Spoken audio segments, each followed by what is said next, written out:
Welcome to another edition of Maritime Gateways Digital Dialogue. Today we have a guest with us, Mr. Rajiv Agarwal, Managing Director and CEO of Essar Ports Ltd. Now, Essar Ports is one of the largest private sector port companies by capacity and throughput. Mr. Agarwal is a chartered accountant with over 30 years of experience and has held various leadership positions in sectors like ports, shipping, telecom, retail, and BPO. After becoming managing director of Essar Ports in 2010, under him, port business has grown multifold from 40 million metric tons per annum to 110 million metric tons by 2019. He has been instrumental in setting up Greenfield Dry Bulk Terminal in Salaya, Gujarat, and also Iron Ore Terminal at Visakhapatnam. Welcome to the Digital Dialogue, Mr. Rajiv Agarwal. It's nice to have you with us. Thank you, Ram. I think it's been very long since we met in person. So I'm sure very soon, I think we'll be meeting with each other. Look forward to that, sir. Yeah. Now, this COVID-19 pandemic has affected virtually every business globally. Container trade was almost paralyzed for some time, and still the numbers have not picked up. So I would like to know from you, how is the scenario in bulk segment? So the bulk segment, what we saw that initially, in the month of April when we had the lockdown, because I think the lockdown started sometimes in the middle of March, and April was the first month in which we had full impact. So the numbers went down to almost 40%. And then we have been gradually growing. And by July, we are almost at 95%. And in August, we were 100%. So I feel that many of our industries, demand was definitely impacted because, their sales themselves were impacted. But now I feel that the companies are coming back and the volumes are picking up for them. And many of them are almost at 100%. So our volumes are also 100%. It also gives an impression that the consumption is coming back in these areas.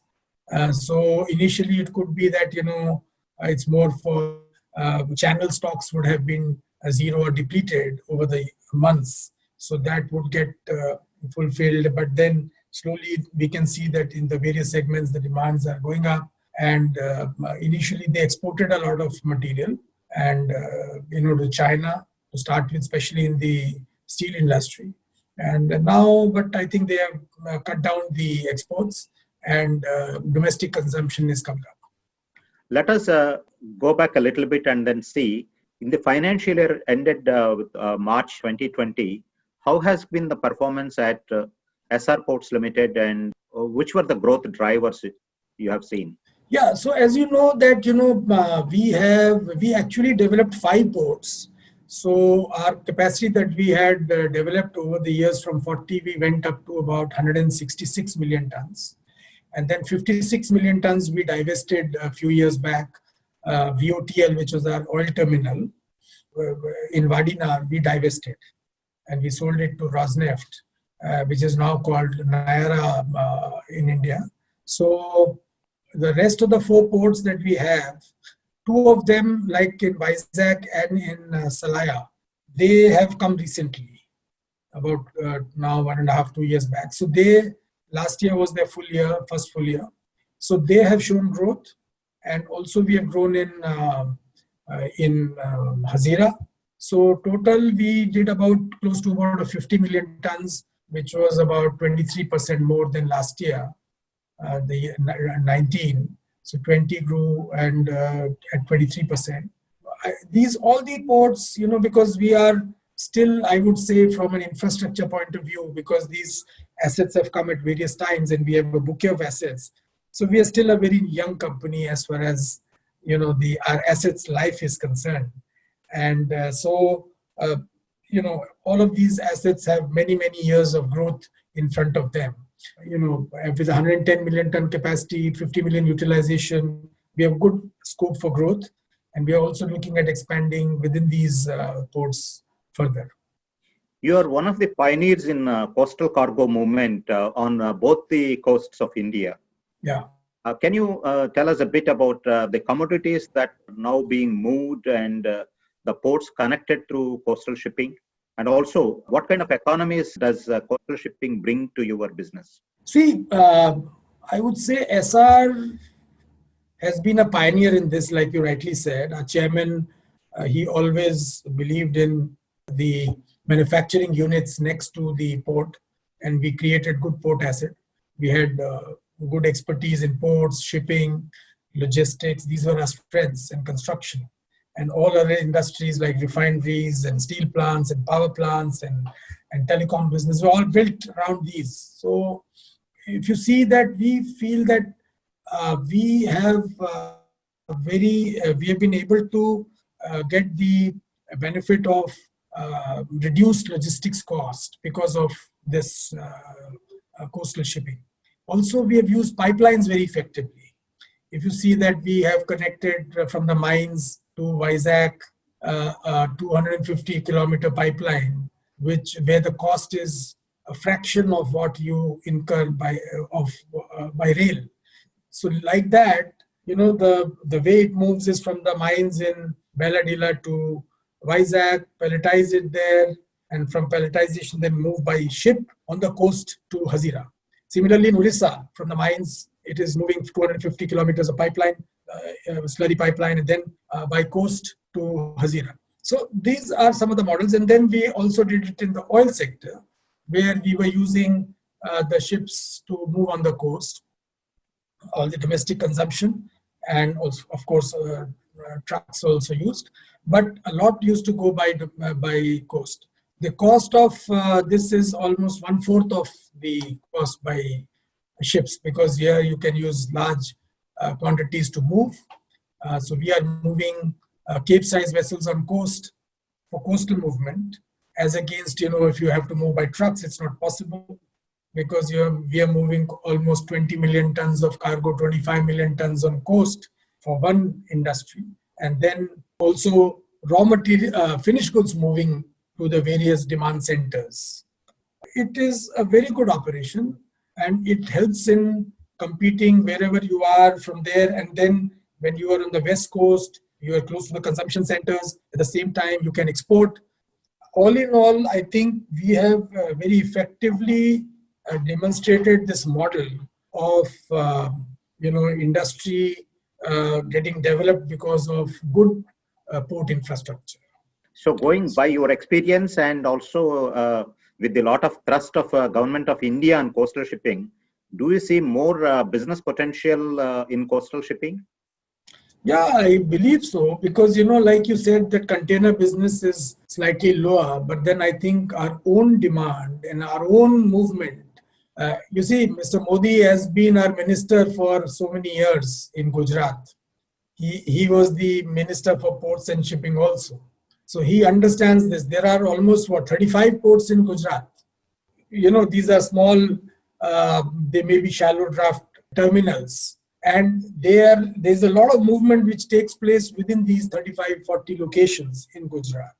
So same thing he wants to replicate all over the country, where, there could be some shallow, some deep draft, and, these could slowly evolve as the cargo goes up. Then you keep increasing the size of the port, increasing the draft, increasing the mechanization, storage capabilities, etc.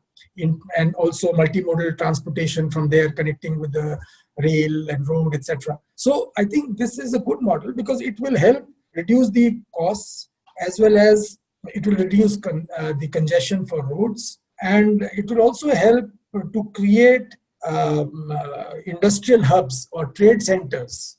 As you know, Vizag, it's a port city basically. It started as a port city, then so many industries came there.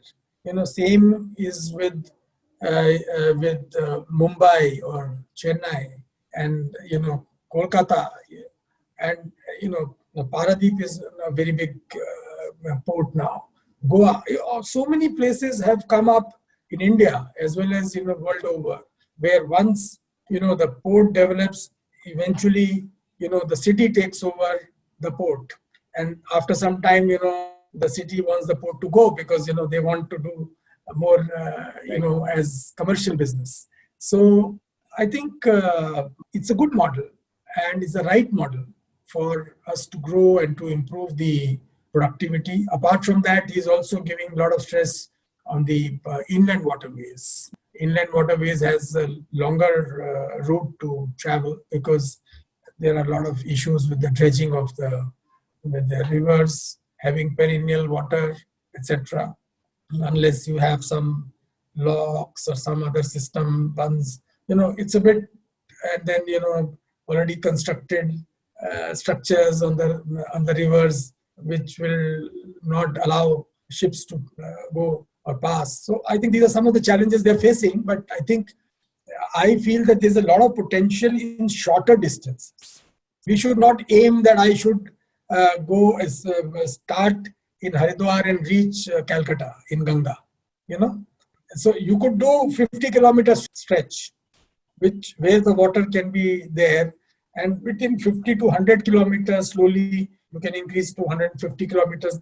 Maybe smaller stretches will be more effective in the inland waterways. Recent months have seen a spike in iron ore and steel exports to China. How do you see the iron and steel trade dynamics in the coming months? See, I think government has taken some good steps on the mining side, which is going to bring a lot of these changes. I think they've realized that mining is a very big thrust area for India, and not only from domestic production but also from employment generation and development. Some time back there was a ban on mining, illegal mining, and then there was a lull for some time, and now we have to give proper stress on the mining side, which they've done. So as a result, of this, many of the steel companies, etc., they have now their own mines. So the mining activity is going to increase manifold.